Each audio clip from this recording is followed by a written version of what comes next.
Смотри, какая. Да, они ночуют здесь теперь, видишь? Смотри, какие красавчики. Да, класс. Угадай, какой сорт это называется? Клеенку. Чтобы ночью было курочкам тепло. Это к вопросу о том, почему куры чихают и кашляют. Сейчас я тоже это расскажу. Очень часто спрашивают, что делать, курица зачихала, закашляла, чем лечить. Мой совет: чтобы не лечить, нужно болезнь предупредить. Что это значит? Допустим, идет ливень, дождь, еще вдобавок сильный ветер.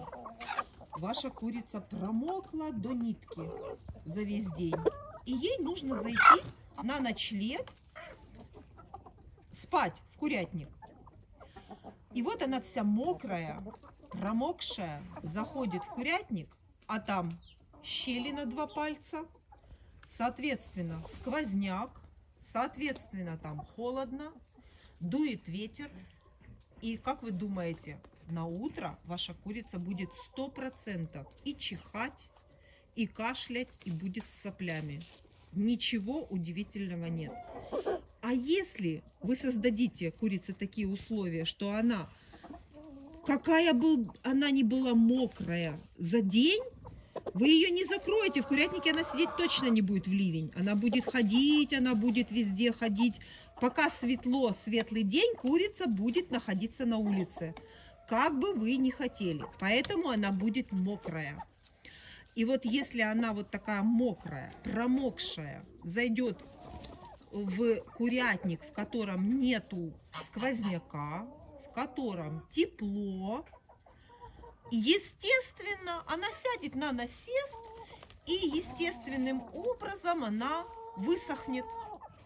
И в таком случае курица никогда не закашляет, не заболеет и не зачихает. То есть, если у вас какая-то курица зачихала, конечно, если хотите, лечите ее. Но в первую очередь вам нужно найти причину, почему это произошло. Просто так курица не может ни заболеть, ни зачихать, ни закашлять. Значит, есть на то причины. Вам срочно нужно, помимо того, что чем-то лечить, у меня по поводу лечения свое есть мнение.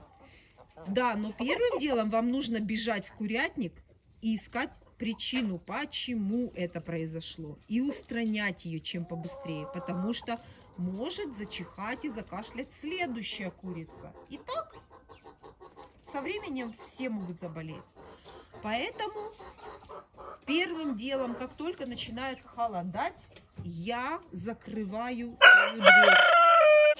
Поэтому первым делом, как только начинает холодать, я сразу же закрываю дверь.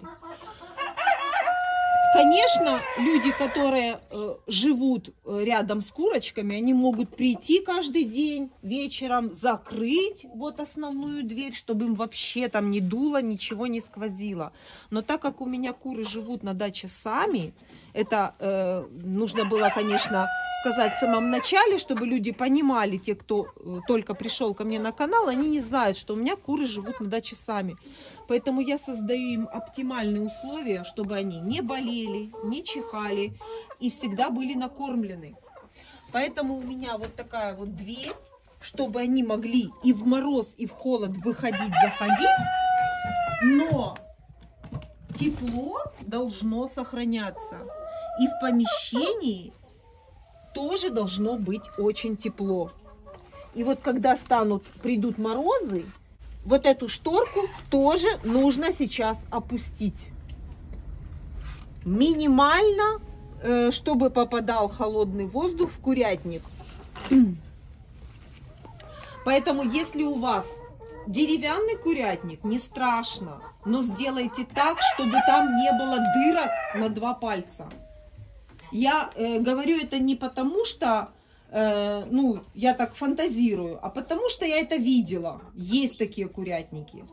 Есть такие курятники, в которых дыры, огромные дыры, щели между досками, и люди хотят, чтобы их куры не кашляли. Ну, это абсурд. Курицу вы не привяжете, она все равно будет мороз, холод, дождь, она все равно будет ходить на улицу. Как только восходит солнце, курица выходит гулять. Это естественно, это правильно.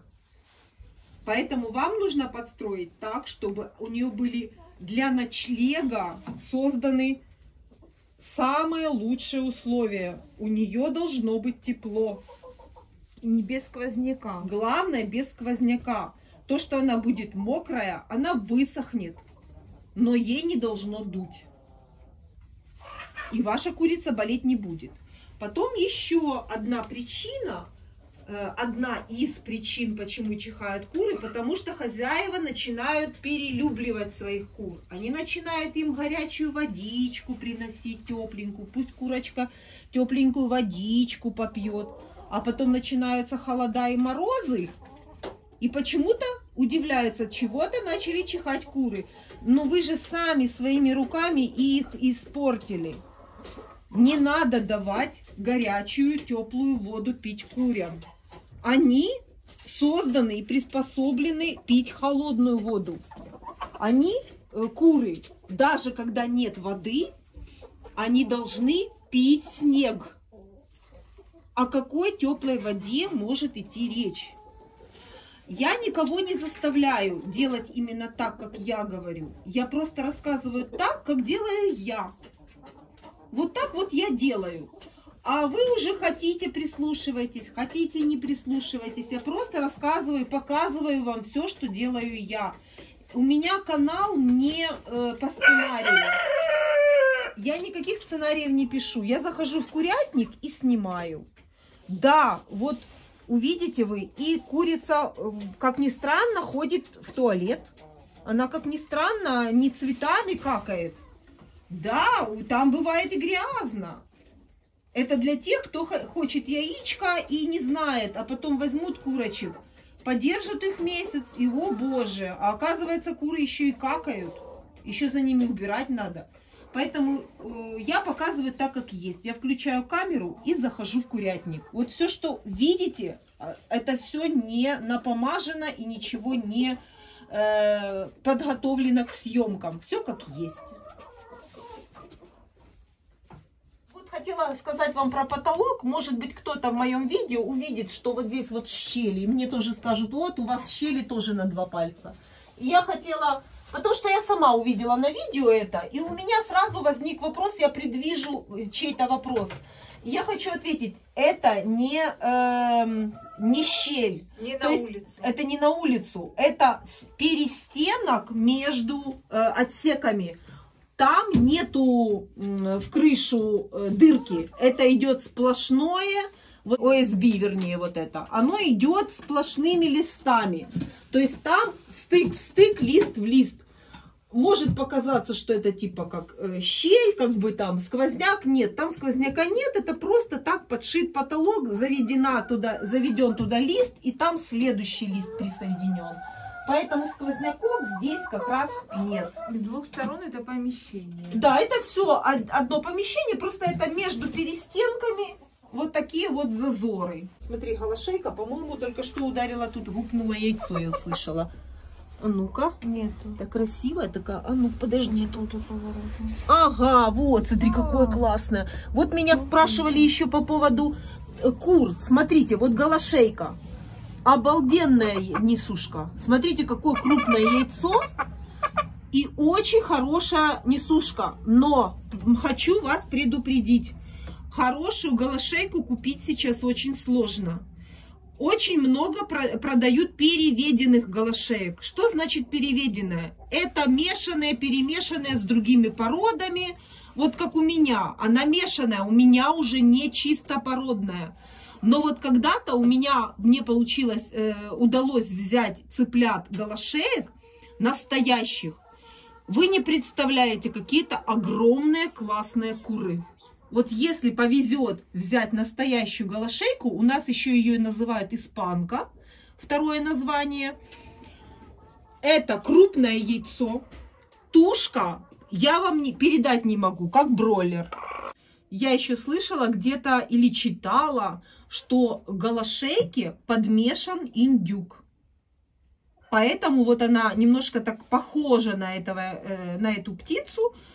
Но ты своими тоже довольна? Я довольна даже и мешанными. Но просто я знаю, что я подмесила туда, какую породу к ним. Поэтому меня даже и устраивает. Во-первых, это птица, которая очень быстро заносится. Вот она у меня в 4,5 месяца уже начинает нестись, голошейка. И яйцо, ну просто прелесть. Там еще. И она причем несется. Подожди, да, еще одно есть. Это, видите, вот так можно сравнить. сидел. Это другая курица, а вот посмотри на голошейке яйцо. Разница вообще. Есть разница, есть. Конечно. Вот так вот. Да. Всем рекомендую, если удастся купить настоящую голошейку. И зимой не холодно вот это? Кстати, голая? зимой у меня был какой-то год, что у меня голошейки зимой неслись. Только голошейки неслись. Все остальные куры отдыхали, а голошейки продолжали нестись. Было у меня и такое.